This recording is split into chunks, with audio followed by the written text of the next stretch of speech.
Sometimes you get to go on a Skoolie adventure, sometimes the transmission in your school bus overheats and you can barely limp her home. Welcome to the Hippie, Geeks, and our Skoolie Conversion Sol the Sunchaser.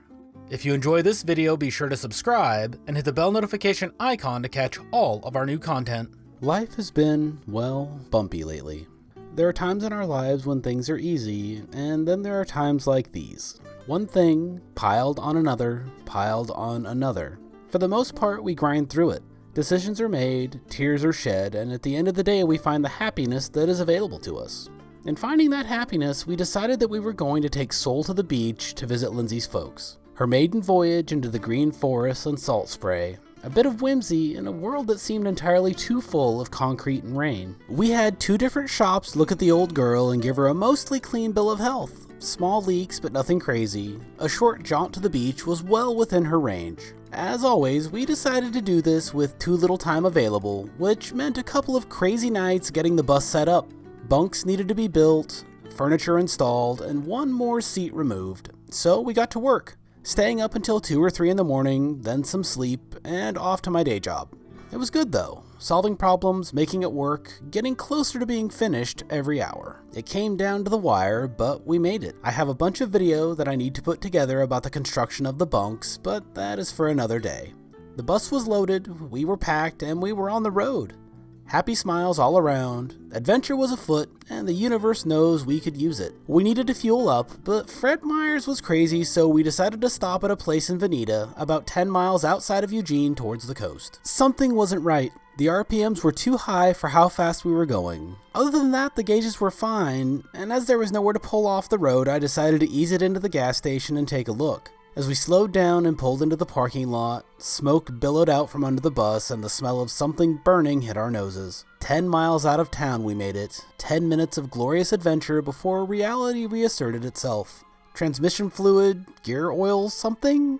The engine was coated in it. The smell was terrible, and we had a friend meet us in the parking lot that knows a bit more about diesels than I do. Something bad had happened. We couldn't tell what, we couldn't find anything obvious. The transmission dipstick was popped up out of its seat, which was odd. It also appears there are a couple of plugs that may be missing, though as I don't know what that part of the engine looked like before, I don't honestly know what it should look like. I checked the fluid again in the transmission, and it was still acceptable, so we decided to try to limp the poor girl home. We did not have the cash to have her towed, so it was honestly our only option.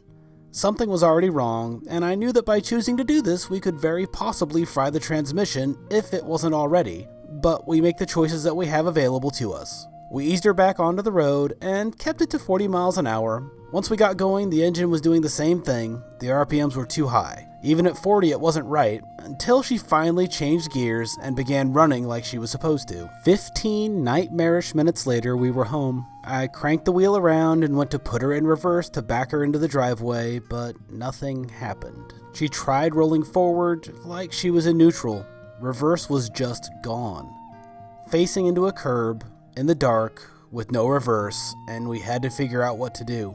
I grabbed our heavy chain and asked my neighbor to come pull the bus backwards for me so that I could reposition and pull her into the driveway head first. It worked, and we got backed up and pulled into the driveway to sit. We still needed something good, some way to salvage this complete catastrophe. So we did what we always do and we rallied. Unloaded the bus, loaded up our van with everything that we needed, and we're on the road back to the coast in half an hour. Hours late, a crippled bus in the driveway and rain on the windshield, but we were on our way to the coast. It was good. It was good to get away. The bus would be there on Monday, with everything else we would need to deal with.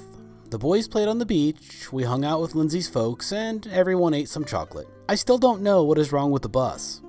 Life has been busy, work has been busy. There's a good chance that our transmission is blown, and that is something that we will deal with if it becomes a reality. We still have love, we still have each other, and we will still find some whimsy in the world. However, our bus adventures may be a little further away than we thought. We all have our challenges, but I want to hear what has made you happy recently. I think that when life is kicking you down, a little positivity can go a long way. If this is your first time here visiting Sol the Sunchaser, it would be wonderful to have you subscribe. This channel is all about our Skoolie journey, the good, the bad, and everything in between. If you enjoyed this video, give it a like and check out our Patreon page or merch store to support the channel directly. Until next time, keep seeking adventure, chasing the sun.